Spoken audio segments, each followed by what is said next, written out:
Halo teman-teman, selamat datang di channel kami, Dr. Suci Nasir. Kembali lagi dengan saya, Dr. Suci Arianti.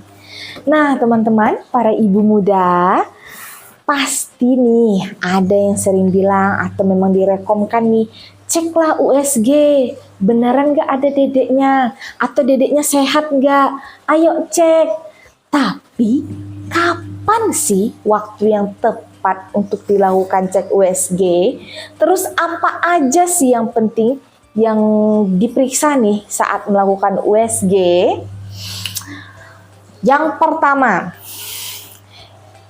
waktu yang cocok itu adalah saat usia kehamilan 6-11 minggu.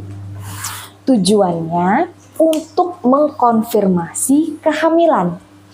Jadi untuk pasti nih kita hamil atau enggak, itu dicek USG ya teman-teman. Juga untuk mengetahui usia kehamilan. Biasanya kalau dari pertama itu dari cek HPHT, hari pertama haid terakhir. Tapi bisa juga kadang kan lupa nih, lupa catat kapan ya hari pertama haid terakhir. Saat cek USG yang pertama kali inilah untuk menentukan, dan ini lebih akurat daripada cek USG yang kedua, ketiga, keempat dalam menentukan usia kehamilan. Terus juga untuk mengetahui jumlah janinnya. Bisa di situ misal anaknya cuma 1 atau ternyata kembar 10. Dan juga di sini sudah bisa kita dengarkan denyut jantung janin. Nah, disitulah mulai terharu orang tua, ya kan? Juga untuk menentukan kapan estimasi waktu kelahirannya. Dan pada usia kehamilan 6-11 minggu ini bisa ditentukan juga apakah ada kehamilan ektopik atau kehamilan di luar kandungan. Jadi dia itu hamil tapi ternyata bayinya tidak di dalam rahim. Bisa di tempat tubanya atau di tempat yang lain. Dan itu merupakan suatu kegawatan ya teman-teman. Jadi memang harus dicek. Nah, yang kedua dilakukan lagi USG itu saat usia kehamilan rentang 11-13 minggu. Di sini kita mengecek untuk mengetahui apakah ada risiko selama kehamilan. Seperti apakah janinnya kecil atau apakah ada kelainan bawaan seperti Down syndrome dan lain-lain. Dan juga bisa dilakukan lagi untuk verifikasi tanggal persalinannya. Nah, cek USG yang ketiga itu dilakukan saat usia kehamilan berkisar antara 18-22 minggu. Saat ini nih berfungsi banget untuk mengecek anatomi tubuh si bayi. Bagaimana susunan tubuhnya, udah lengkap apa belum, organ-organ tubuhnya bagus atau tidak.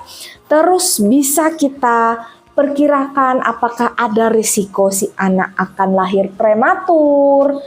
Terus juga untuk mengecek nih letak plasentanya atau si kakak bayi.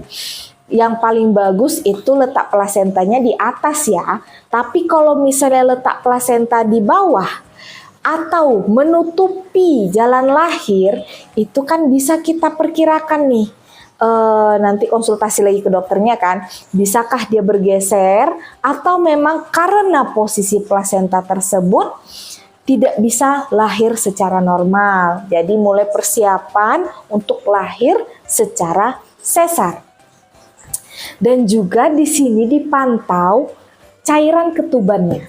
Cairan ketubannya apakah sedikit ataukah banyak. Kalau banyak berlebih itu bisa kita curiga ada penyakit, apakah ada sumbatan pada saluran cerna anak. Kalau sedikit juga mungkin lebih bisa dikoreksi dulu dengan si ibu banyak minum air putih, banyak konsumsi cairan lah. Terus yang keempat itu kita lakukan pemeriksaan USG saat usia kehamilan 32-36 minggu. Di sini kita kembali memantau pertumbuhan si janin. Nah, yang penting itu biasa dilihat berat badannya.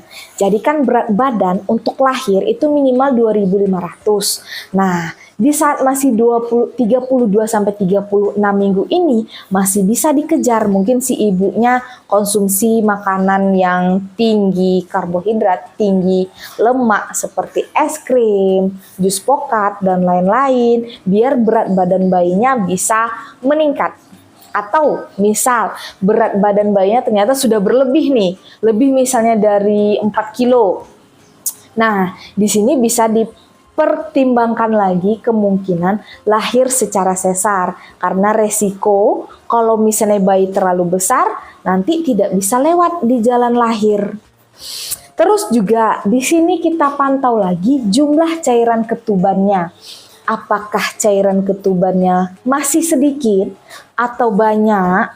Kalau udah dikoreksi sebelumnya kan, masih banyak juga bisa curiga nih apakah ada gangguan organ. Terus kalau dia masih sedikit juga atau sangat sedikit bisa mulai dipertimbangkan proses pelahiran yang dipercepat misalnya dengan sesar. Tentunya ini konsultasi ke dokter kandungannya ya. Terus juga kembali diperhatikan letak dari plasentanya. Apakah sudah mulai bergeser plasentanya atau masih mengganggu posisinya untuk proses lahiran normal atau dia menutup total ini jalan lahirnya. Nah, perlu dipertimbangkan dilakukan operasi sesar. Juga biasanya dilihat fungsi plasentanya. Jadi apakah masih bagus dia mengalirkan oksigen, darah, makanan untuk si bayi apa tidak. Juga untuk mengecek arus darahnya, tentunya ini penting juga untuk si janin.